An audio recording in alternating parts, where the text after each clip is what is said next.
tonight are looking for 4 suspected gang members in an early morning shooting. Gunfire erupted shortly before 8 o'clock tonight in South Central Los Angeles. 18-year-old woman were gunned down in their car. Investigators found a shotgun and a 9mm Uzi. 14 others injured in various incidents around the city.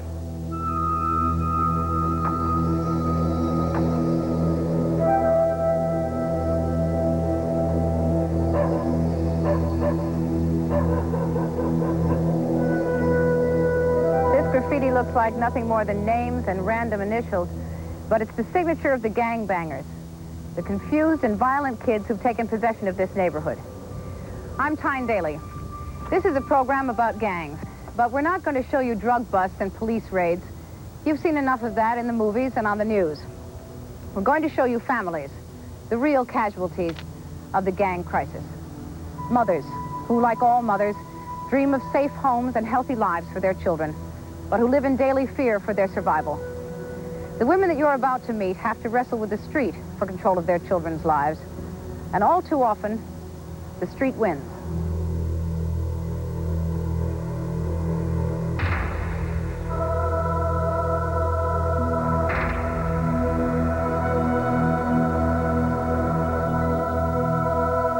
Oh, no, not my kid. Yes, it could be your kid. Could be my kid. The parents need to stop and think and stop saying, oh no, not my kid.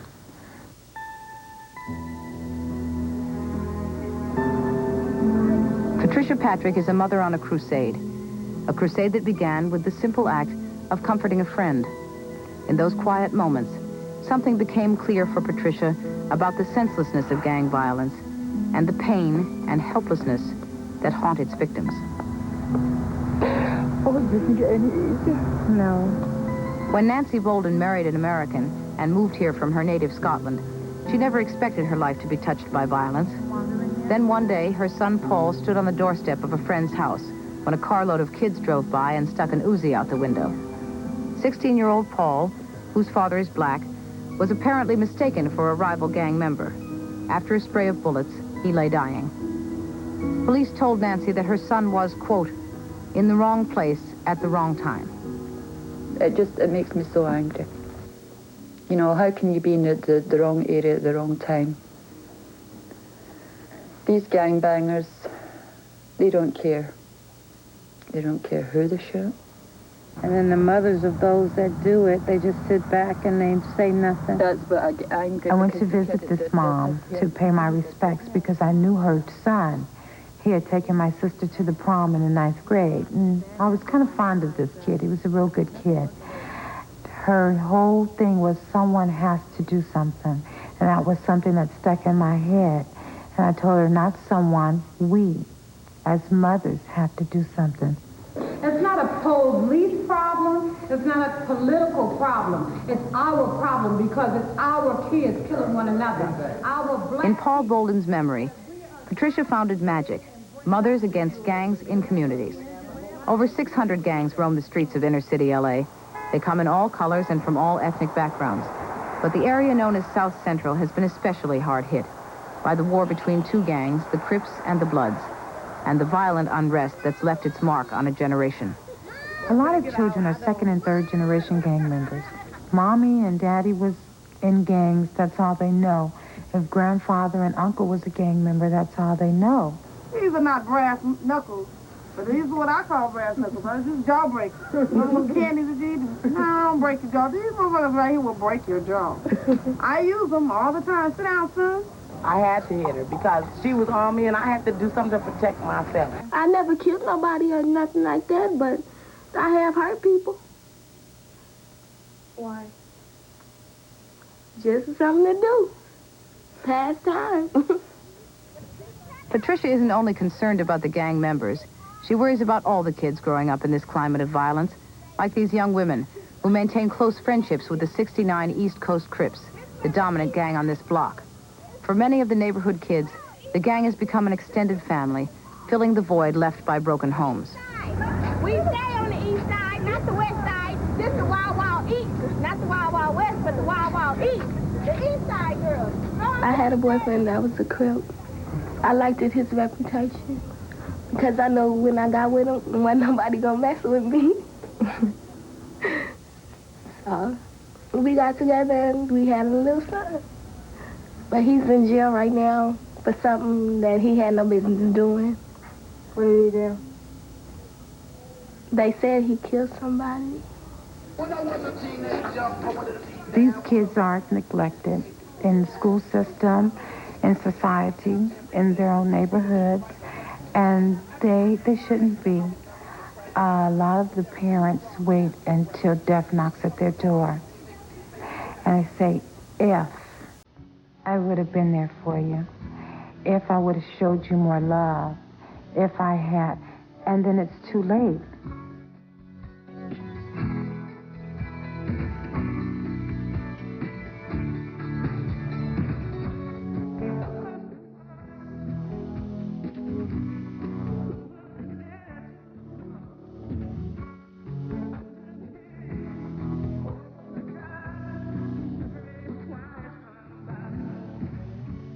This is a community like any other community, where families eke out a living, struggle to raise their children. But there's also the reality of poverty and racism. And for some kids, gang violence is a way to gain control.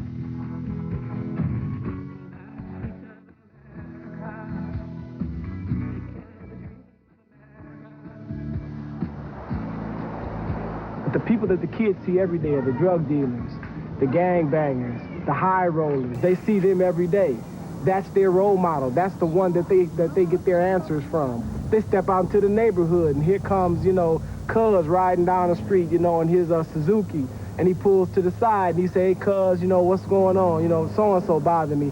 He said, well, here's what you do, homeboy. You tell him what to do, so the next thing you know, that's who he follows, and that's who he wants to pattern his life after.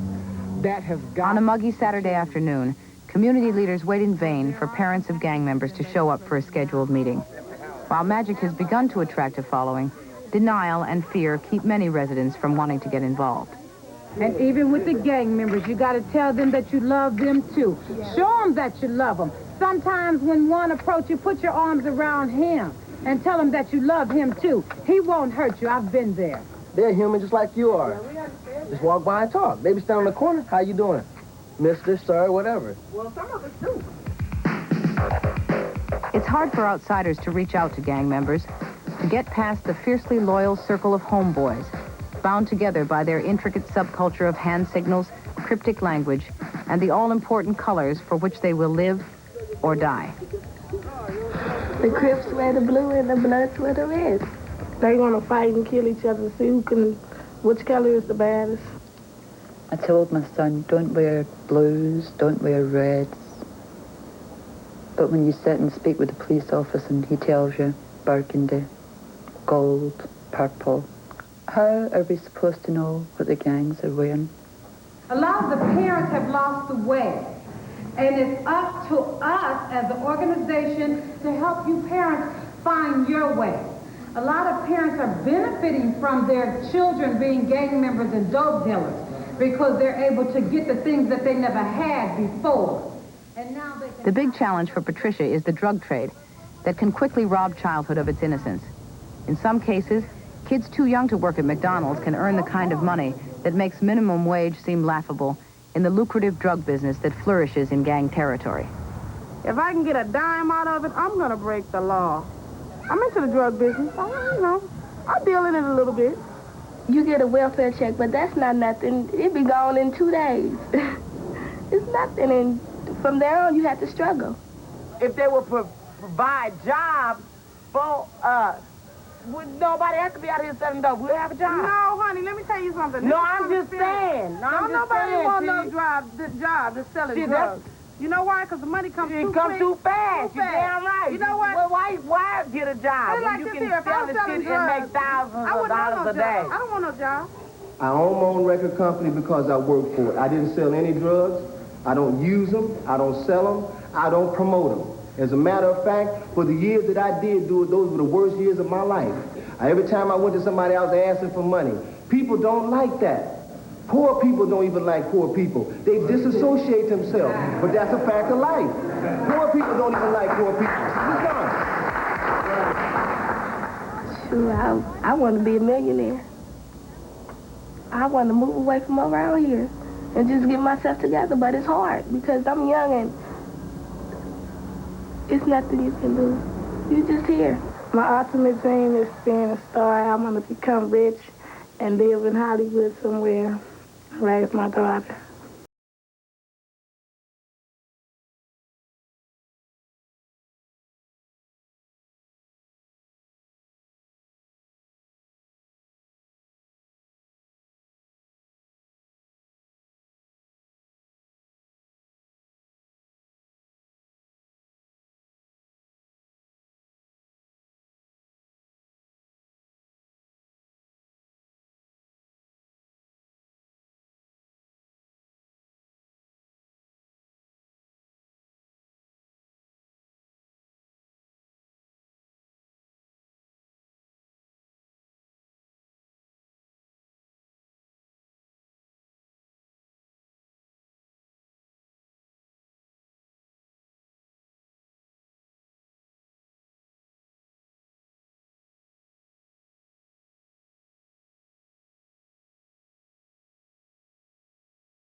And they would die gang members.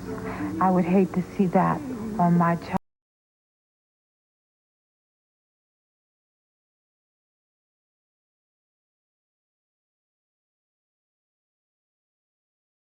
By gangs or drugs don't give in to their influence. But some find it hard to stay strong in neighborhoods filled with peer pressure and fear. In the next story, you'll see a tragedy unfold before you as one family confronts these forces and discovers how destructive they can be.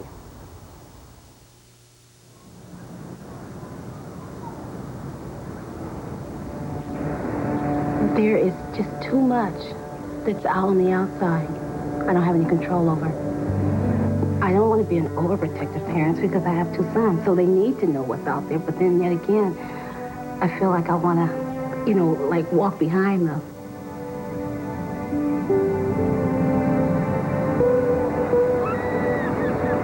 Renee always believed she was a good parent to her sons, James and Jarrell.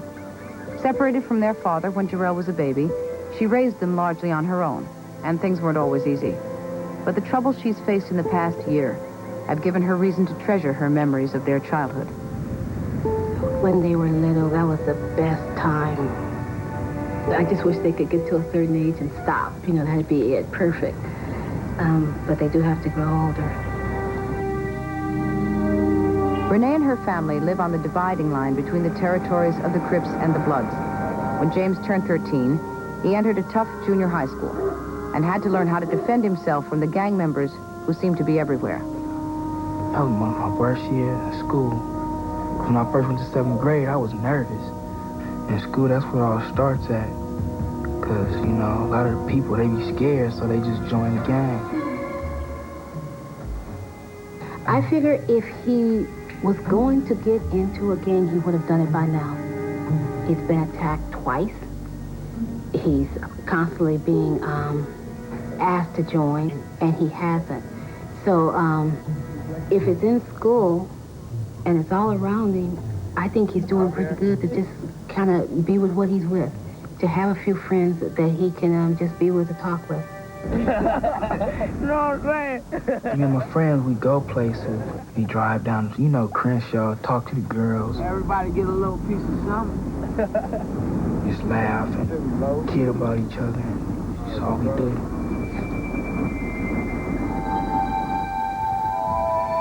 James has little time for his family these days. Renee tries to understand her son's need for independence, but Jarrell feels abandoned by the older brother who was once his best friend.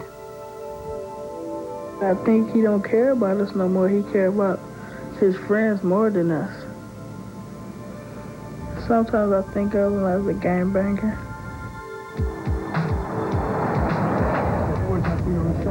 James says his friends aren't a gang.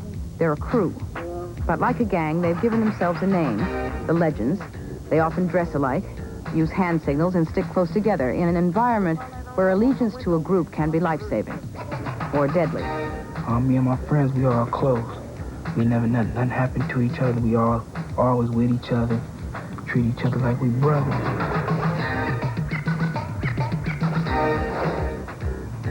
One of my friends, he was riding on a motorcycle, him and my other one, then they just happened to stop at a light, and then here they come in a car and they just beat him up.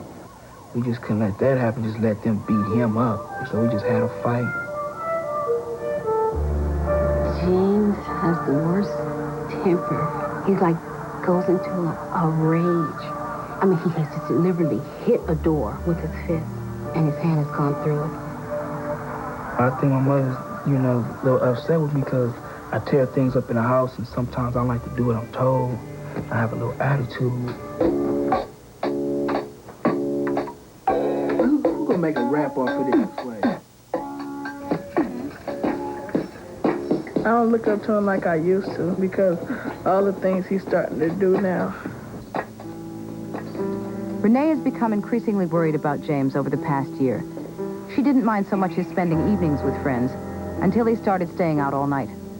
Once he disappeared for 3 days without a word, and she was frantic.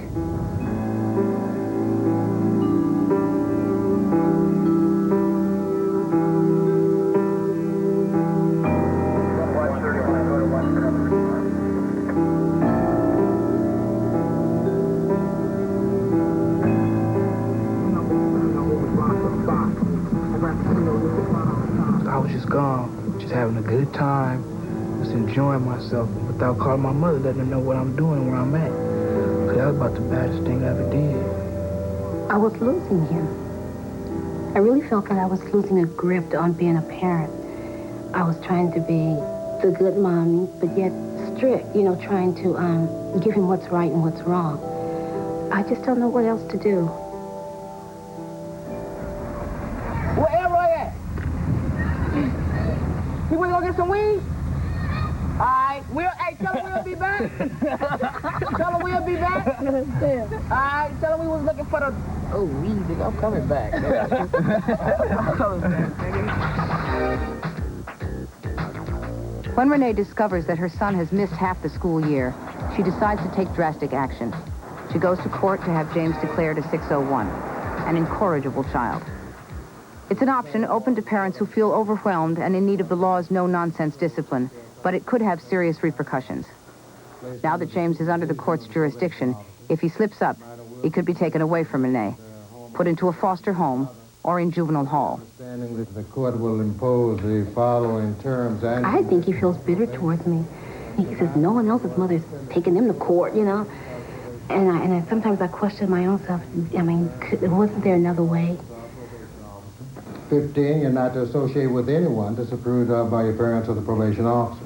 I want to impress upon the minor that whatever the probation officer tells you to do, you have to do it. And try to get your life on the right track. Is that what you're going to do? Yes. What kind of penalty do you have to pay if you don't show up? They tell the court. So someone has to make you go to school, or are you going to go on your own? I'm going to go to school on my own, but, I just can't miss a day. Okay. Without an excuse. And Started doing good for a month and a half. And then, I kept getting them good reports, so I said, they ain't gonna say nothing if I just mess up a couple of times. They ain't gonna say nothing. The lure of the night is strong, and James lets his court-ordered curfew slide. Then, during one of our interviews with him, he makes an admission that shocks his mother. Prior to his probation, he had been selling drugs. Dealing in drugs, that was something everybody did back then. I'd rather deal in drugs and gangbang. That's how I am towards it. Renee is now determined to find out how deeply involved her son may be. She seeks help from the Southern California Gang Awareness Program and one of its directors, police officer Victor Vinson. They're going to say they wear these clothing because everyone else wears them, or they say these certain things because everyone else says them. But if I can recognize that they're running with gangs, then other gang members can do that too. And even if they were just lightweight associates, that opposing gang are likely to hurt them or even kill them. Hard drug all in the grass. You can't be afraid to challenge your kids. They still need you, except they're now crossing that line into adulthood, but they're not ready to go there yet. Lord knows that I've tried with my child. I've been helped by my family, by my friends. I think that you just can't do it all by yourself. My son says that he's in a crew. I've met several of his friends. They don't wear any of the outfits that you described, but I know they're doing something. You know, you get the money one way or the other, you know. Not no robbing or nothing. Some of them might do it, I don't know about them. Us, might not do it, but other people in our, you know, our group, they still rob, but we don't. These guys are all guys who grew up in the neighborhood together, and they're all part of a crew. But by using the name crew, they're showing that unity exactly like a gang. We mostly be around with Crips. We hustlers and Crips. It's like some of us is hustlers, some of us Crips. Hustlers will say, I don't bang, I'm just in it for the money. But they do, they sell dope. But the money that he makes selling dope goes back to the gang. My name is Eric Robinson. My nickname Napoleon from Legend Crip Gang. My real name is Pernell Love. My gang name is F-Bone from Legend Crip Gang. Cubs. My name is Bad Luck from Legend Crip Gang. Watts Killer, Hoover Killer, Slav Killer. That's all I got to say, cuz. My name is James Dead. I'm from Legend Crip Gang. They call me Old Man, the godfather of all legends. The truth about the legends is out. They're definitely affiliated with the Crip Gang, and James is one of them. I had no idea that James was selling drugs. I didn't know about gangs. I seem like I'm not helping, so he needs a professional help. But then I don't want him in juvenile because there are more gang members there than any place else. It seems like I just won't listen, so the best thing to do is just put me in jail with the crowd, the people I like to be with. What you're doing is stupid and it's silly. And to want to brag about something that are known criminals. Bragging about it. I mean, what are you doing? I was telling the truth. Do I do it still? No. It's all over with. That's the end of it. Yeah. So now you're going to find new friends to run around with. Ain't no point in judging me and my friends who I can be around. When I understand the seriousness of this, it scares the heck out of me. I'm scared. I don't want no young person coming down on me. I don't want somebody pulling up beside me and blowing my brains out for something I don't even know what's going on. I don't want Jarrell to walk down the street and someone hurts him. You may not be scared, but I am.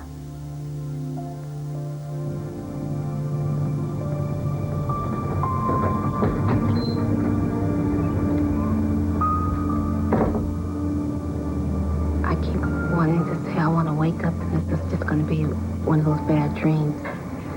But when I wake up, it's still staring me in my face. It's heartbreaking. It really is. When kids get drawn too far into the gang cycle, sometimes even the best efforts of their families are not enough to pull them out. These mothers suffer the frustration of watching their children slip away from them. They deal with the guilt if the child commits a crime, or live with the grief if he becomes a victim. My son was killed last year and it was an accidental shooting, I guess, I don't know, because the police never found whoever did it. I committed a gang-related murder, and I took somebody's life. And I wasn't really thinking about, what was going to happen that time. It just happened so fast. I shot him with a .38 revolver. He was my age, I think a year older than me. I was 15 at the time. They caught me 3 days later after they investigated who did it.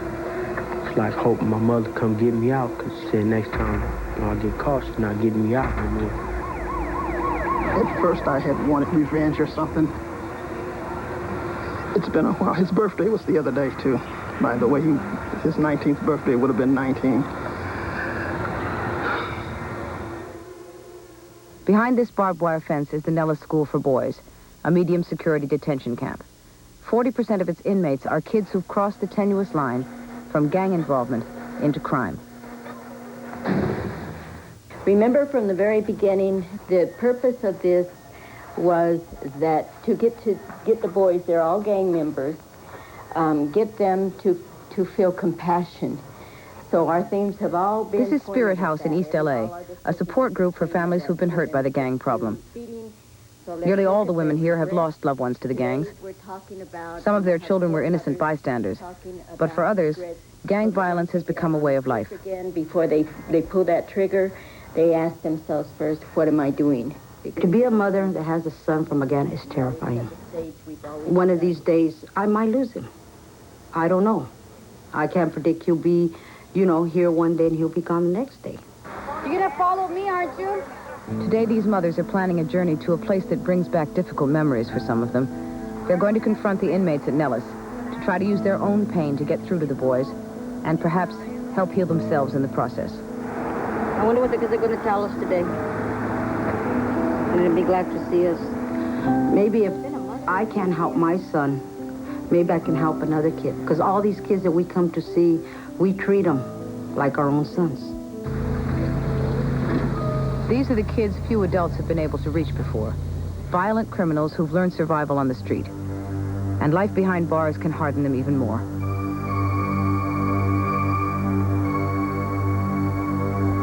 I don't cause fights that much, like I would in the outs. But, you do got to defend yourself. You got to get up every day and wear the same clothes and see the same faces and stuff every day. It's messed up.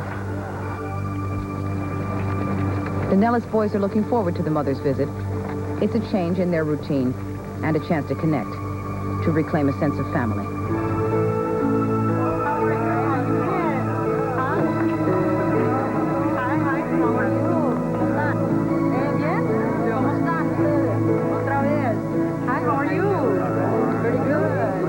Okay, can we get started now? First thing we're going to do is have some testimonials from testimonies of some of the mothers, okay? My regret is that when I lost my first two sons to drugs, they were killed because they were involved in drugs. It's a very painful thing for a mother to go through, burying their sons. And I urge you to think. When I look at the boys at Nellis, it reminds me of when one of my sons was in there. The hurt, the feeling of not being able to reach him. I just felt like if I was powerful enough, I could get him. In my hands that protected.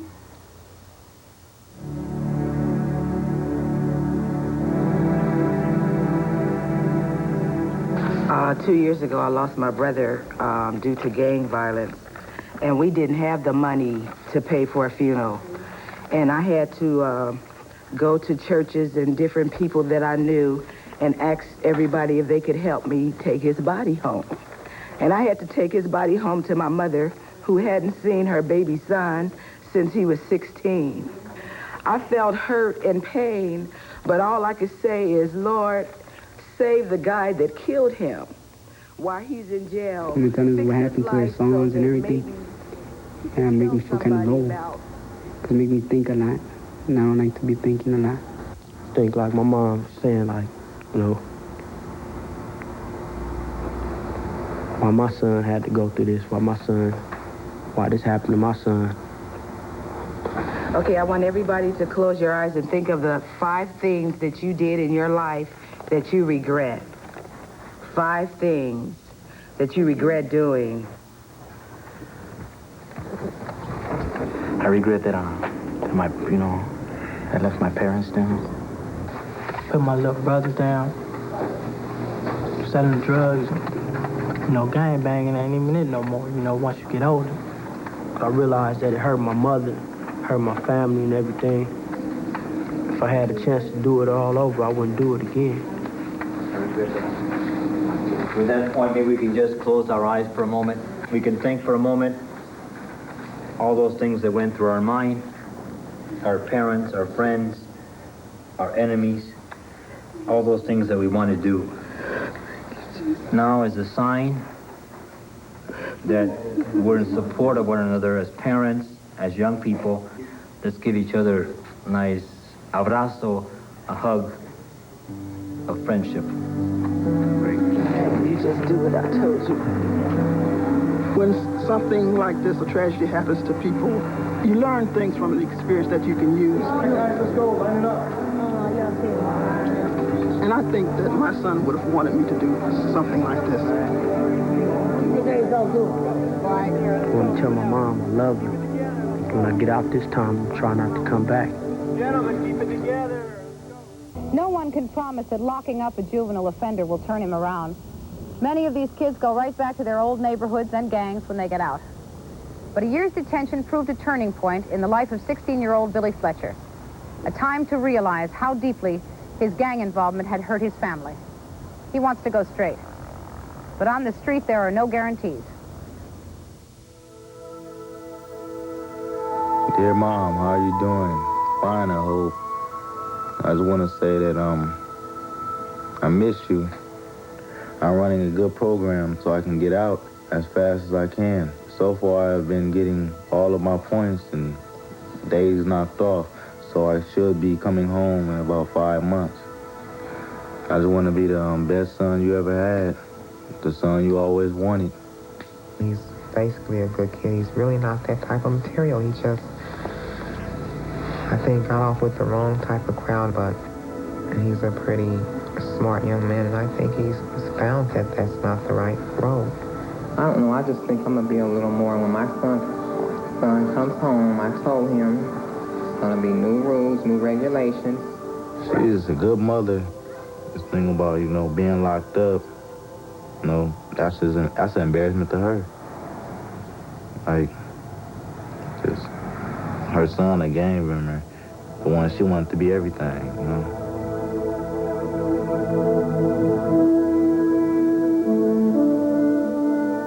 Billy Fletcher's mother, Evelyn, was 14 when he was born. A child and her son growing up together in South Central Los Angeles. Billy had big dreams. He wanted to become a basketball star. But his life took a different turn when he began to be influenced by the neighborhood gangs. I just thought it was fun to be in a gang. Sell a little dope, make a few $100. Acting crazy, Have you ever shot anyone? Yes. Shot at somebody, I don't know if I hit him or not. When I went to the school, his counselor, which she was very sweet and very interested in his education, she was saying, Billy is hanging around the wrong type. He's wearing gang-related colors. And I didn't want to believe it. She gave me a lot of slack. I used to stay out late, and I wouldn't call. And she used to lay in the bed all night worrying, thinking I'm dead or something. I talked to him, and I told him how gangs were nothing but trouble, how if he was involved with them, that he could endanger himself, plus, his sisters, me. She told me I was hanging around with the wrong people, and I just, I didn't think she knew what she was talking about. I was just out there having fun. At the age of 15, Billy was arrested for pulling a knife on a boy from a rival gang, a switchblade which he had told his mother he needed for protection. He was arraigned in the court of Roosevelt Dorn, one of the toughest juvenile judges in Los Angeles, and sentenced to Barley Flats, a detention camp. She said, I told you so. She knew I needed to be locked up. In a way, I knew I needed to be locked up, too.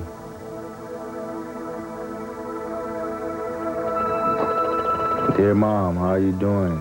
Fine, I hope. Me, I'm doing just fine. I'm board leader of my group, high on the merit ladder, number 25, all the way from 85. That's excellent for my 5th week in camp. I just want to show you how much I changed and do things that I didn't do for you when I was out there. I still think about you all, especially how you used to go out of your way to buy me a pair of shoes or some clothes. I guess that's what love is. But for now, I'm going to show you consideration and earn what you buy for me. I'll do anything for you. Until the next time, I love you, your son, Billy James Fletcher. He has received discipline I am certain that he's never received before in his life.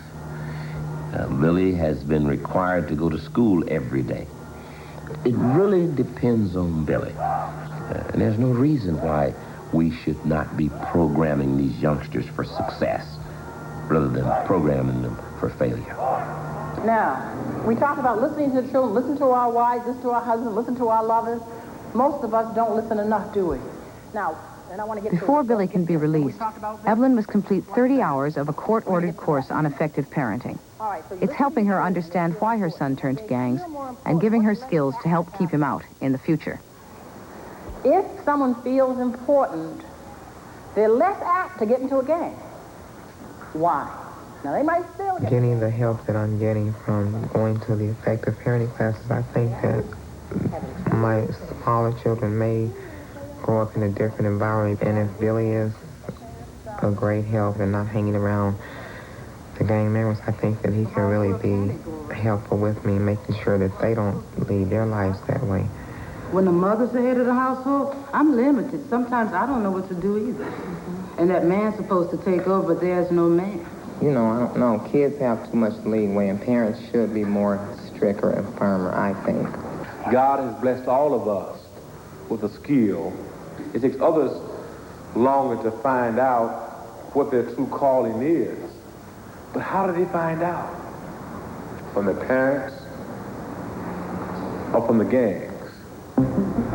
Yeah, they call him at the Judge Dorn, call him justice right. A lot of people don't like Judge Dorn, but I think he's an excellent judge because he lets the kids know that they cannot just walk this world and do what they want to do. So I think he's really a good judge. After 9 months of separation from his family, Billy's case comes up for review. Evelyn, Billy's grandmother, and his father are hoping for his release. But with 3 months still left on his sentence, no one can predict what Judge Dorn will decide. Matter of the minor, Billy James Fletcher, the minor is present. When they called his name and he came out, I said, this is it. I wasn't sure they were going to let him go, but I was just keeping my fingers crossed and praying, please let them let him go. This matter is before the court for the court to make a decision as to whether this young man should be released from camp. Billy initially started out with an excellent program. Even became the camp's mayor, the #1 ward in the camp. And then you got caught attempting to sneak letters into the own outgoing mail without staff screening. Lost all of your privileges, right? Yes, sir. Since then, apparently, you've come back and you've performed in an exemplary manner.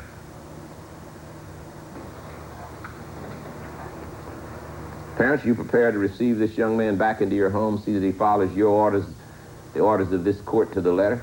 Yeah. I'm going to release you on a temporary basis to see if you're going to comply with my orders and the orders of your parents. You know what my orders are about gangs. Ordered not to join, associate with any gang members, wearing of the gang clothing, colors, or using of the gang signs. You know that. Must attend school each and every day without absence. Not to be out of your residence between 9 p.m. and 6 a.m. unless you're in the immediate presence of a parent. Camp order will remain in full force and effect, which means if you step across the line, immediately back to camp. That is the order of the court. Good luck, young man. Thank you, They're going to let Billy come home. We're saying yay in the background. Okay, I'll be there in a few minutes to get his clothes. No. Did you know anybody let you out? Family, they mean everything to me. Every time I dreamt, I dreamt it was at night. I came home and it was the morning and I just cried with my family. And I wake up and it's back in camp. And I knew right then I had to get out. Thank God for being free again. I wish Cookie was there and the family would be complete. I want a big You didn't have a New Year, so this is your New Year at home. This is and your 4th of July, your Labor Day, and your Memorial Day all put into one. You got it. Okay, welcome home, Billy. Welcome home.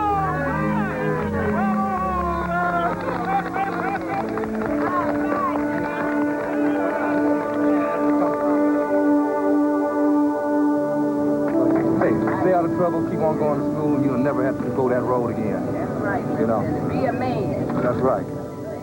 The thing that scares me the most is hoping that he doesn't get bored or